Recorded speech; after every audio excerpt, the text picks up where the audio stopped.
So the first PD starts and I chill at the gate until they open. I roam around the school for a little bit and then eventually end up at my class where we chat for a little bit about some basic things. I think it was about mental health, and then we end up going to the gymnasium because there was an assembly being held there. We sit down and basically it's just a really boring assembly. Literally nothing happens. They talk about mental health. It's so bad. So, recap, it's not interesting and it's nothing to be worried about. After sitting there for damn near 40 minutes, I'm not even joking, I end up going to the Kendo class for tryouts because they were hosting it today. For the tryouts, they didn't make us do anything fancy. We basically just shimmied around and broke dance for the entire time. Wait, what is that? What is that sound? Is that jump hook? Jump hook! Oh my God. PD in 8 minutes? Oh, fuck. Oh, shit.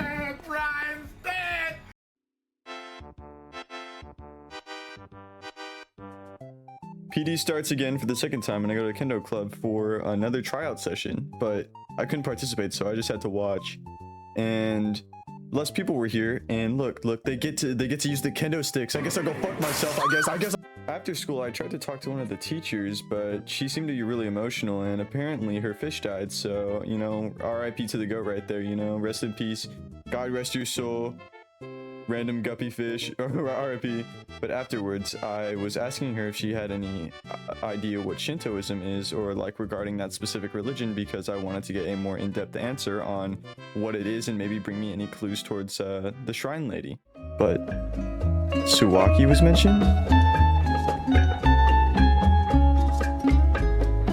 Soy el fuego que arde tu piel, soy el agua que mata tu sed, el castillo, la torre, yo soy la espada que guarda el caudal, tú el aire que respiro yo, y la luz de la luna en el mar, la garganta que ansío mojar. Afterward, my character kind of just quietly noted the Suwaki mention and decided to leave the school. She didn't know what Suwaki meant, and afterwards she decided to go to the shrine. She wanted to see if the shrine woman was there because she had some things she wished to ask her. After a while of waiting, nothing really happened, and I ended up meeting up with Izanagi and Ota. We chilled for a bit, and if you look in the background, right here, you can see the shrine woman. She's approaching. Anyways, she went into the shrine and she began to make this weird kind of prayer. Afterwards, I was able to grovel at my feet now. Yeah, I had to beg for forgiveness because I was spreading bad rumors about her. Eventually, she told me to stand up, and our conversation began.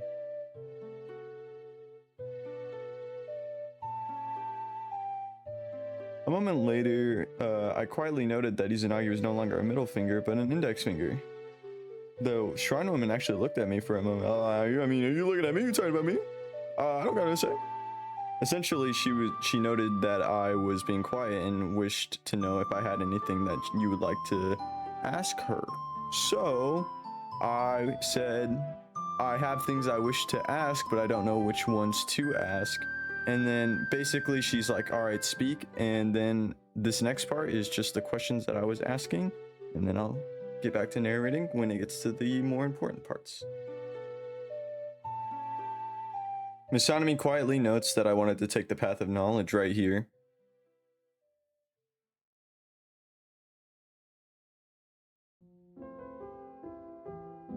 Here she questions if I want to follow the path, being like, do you wish to follow the path? So I said yes, after a very long time of me thinking about it.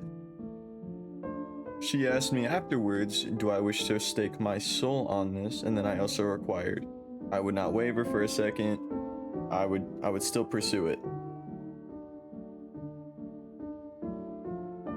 She questioned me here, if I gained all the knowledge, what would I do with it? And I responded, I would use it to teach. I would use my knowledge to teach the people around me after gaining it. Because I'm gonna be a nerd, I'm a nerd. Here she tells me that Setsuko, Izanagi, and Ota are all part of the Fingers and that I should get to know them a little better. So I'd say if there was a rough synopsis for this, guess I'm the middle finger now. I think it represents fuck you. You agree? This guy's Like green, giant Brad. Here, No. come over here to where we always sit. This PD was actually pretty chill. I began my day in the school and I decided to go over to the Occult Club to go see what they were up to. They were discussing who should join the Occult Club since the club rush was a few days back and they were finally checking out the applicants. We discussed how many people were going to join, but before we could really discuss any further, a dude dressed like a vampire decided to join. I've actually previously met this person earlier in a previous PD. I didn't know it because that was before I started recording, but one of our only interactions was him getting robbed, so I mean, sucks for that guy, right?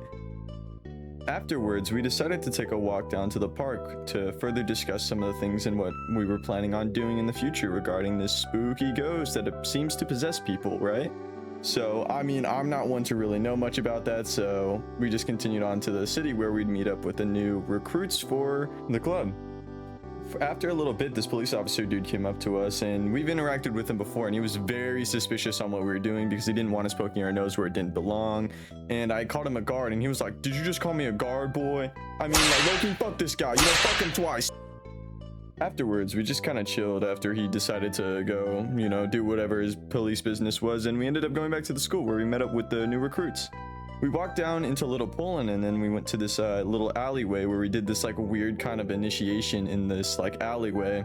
We basically wanted them to eavesdrop on the police officers and question if they had any info, but they were new recruits and new faces, so they wouldn't have a question that they were associated with the Occult Club. We tagged along, we were hiding behind this alleyway, and we were trying to overhear what they said. And apparently the police officer we talked to earlier apparently got kidnapped, so I mean, maybe he's dead, I don't know. Afterwards, we go to Little Poland and we see a large crowd in this area and we go check. Oh my god, he's dead. Oh my goodness, I'm sorry. Yeah, oh my god. I might have caused that, but I mean, who knows? This police officer told us to go back off and not to rummage, and we ended up bolting because he was starting to arrest people, and I turned this alleyway and got absolutely bitched. And then he handcuffed me and then tried to check my phone to see if I took any photos of the body, but they didn't find anything, and so I was eventually let scot-free after he like reprimanded me saying, oh, I should respect a adult or a police officer, and that was the end. This has too long. Wait. For the next PD, it was another chill one. I ended up going to my class and then taking my seat. New faces at my seat today. I wasn't visited by Koneko, but the arduous grind of 1A, oh my goodness, it's so... Afterwards, when everyone left the classroom, I stayed back to go question the teacher if he knew anything about Shintoism or the religion that follows it.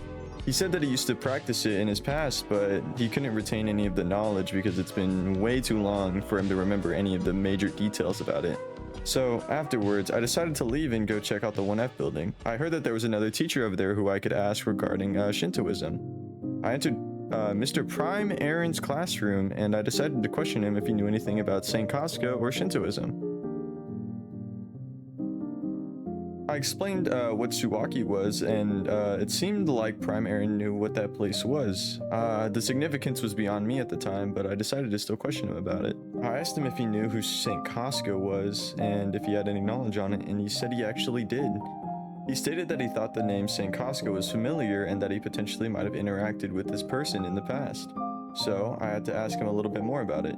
He said his memory was foggy and that he couldn't actually recall most of the details, and that we should meet up after the assembly that was happening today, and he might give me some more information regarding who St. Costco is. So with that being said, I said my goodbyes to Prime Aaron and decided to go leave the classroom for the time being.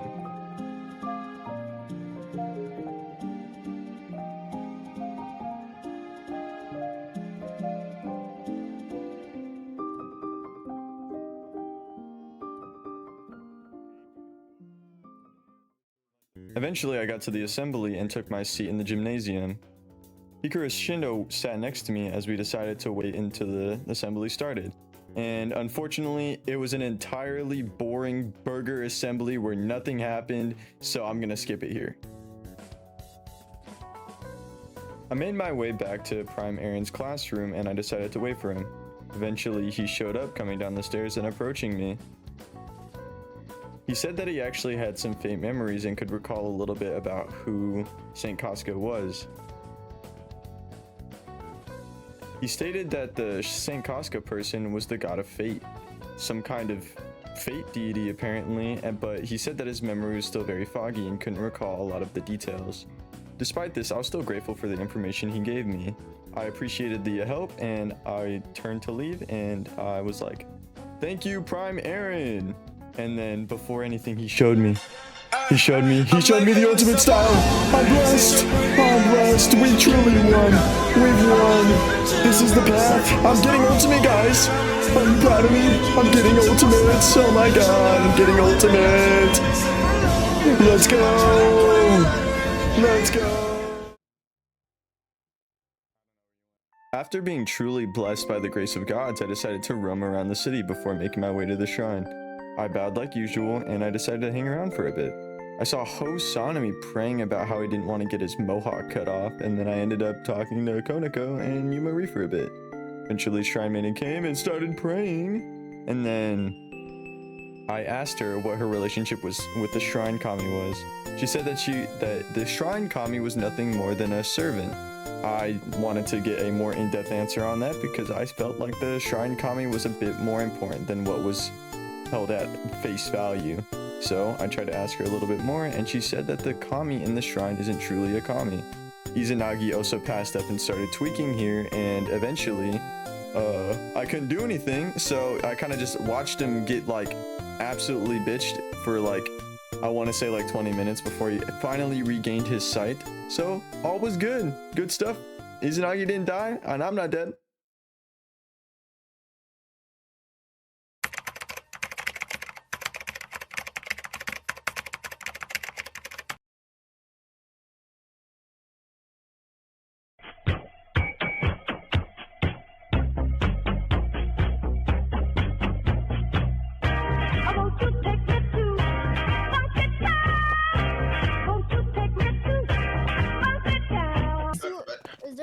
Is there SSU? Yeah, it's SSU. Let me wear my uniform real quick. Guys, the creepy Today's SSU was pretty chill. There was a karate club tryouts and we all gathered in the gymnasium. Actually, it was a lot of people who gathered in the gymnasium, and then eventually we trotted out to the main soccer field. We were going to do tryouts to see if there was anyone who was willing or fitting enough to join karate club. We all sat on these bleachers and the coach gave us the rundown that there was going to be a race. Only 2 of the people in the race were going to be able to actually be a part of karate club. So at first we watched these people do the race and only 2 people came in, which was my buddy Toraze Zero or Tame, and then one other guy, I don't remember his name. Eventually it was my turn and I was grouped up with 4 other people and we decided to race. I want to clarify that he says that you just have to get to the end and back, not cross the line, for anyone who's misheard that during the PD. So we all book it and we end up going head first into the line right here. And then if you look closer, boom, I'm at the end, take a 180, and then I get into karate club. So I can't wait to do some karate. After that fiasco, I took a quick pit stop at the shrine to see if there's anything interesting happening. I noticed that Izanagi and Setsuko are at the entrance, but I don't really do anything about it. I end up leaving, heading over to the shrine where I meet up with the Occult Club, or a small group of the Occult Club at Little Poland. We discussed some of the things that have been happening over the week and any possible theories that we had, but afterwards we decided it'd be a good idea to visit the pond after crossing some caution tape from a murder scene. Highlights from this, Issei was breakdancing on the bridge before absolutely falling and tripping. Kazakari and Ohara get into a fight and now have major beef. We leave the pond area and then end up going to this like small little nook area behind a building, and we discuss like some of our theories about the ghosts. We're gonna die. Anyways, so after Hikaru Shindo has to leave for whatever reason, we decide to go see if there's any opening for where the forest could possibly be. We take a look towards like the side part of the school, but realized we couldn't do anything there, and we decided to see if there was an entrance on the inside of the school. So we break in at night, roam around for a bit, but realize there isn't much there. And so we leave. We just kind of roam around here for a bit. We don't find anything too special. We get reprimanded by one of the admins here because of the gate, but you know what? That was kind of it. Afterwards, I was staring at the caution tape by the pond when I was introduced to Kazakari once more. We talked about some of our things regarding Nishibe, but we ended up leaving because there was nothing there at the pond before we noticed Nishibe actually walking in the general direction of where the pond was. We didn't want to interact with him because he was obviously in a bad mood from before, and we just decided it'd be a good idea to tail him. If you look really closely, one person joins us, but then as we're walking towards our little pond area where we were gonna hide and go see what he was doing, maybe Ohara. She'll be important later. Okay, so this person is the literal devil incarnate. Afterwards, so we go into the bushes and we were trying to eavesdrop, but if you look very closely, maybe Ohara is in the open, straight up in the open, and you want to guess what happens next because of her? We get caught. We get caught. We had to book it right after, so we might be cursed. I guess we'll see soon enough. Deuces.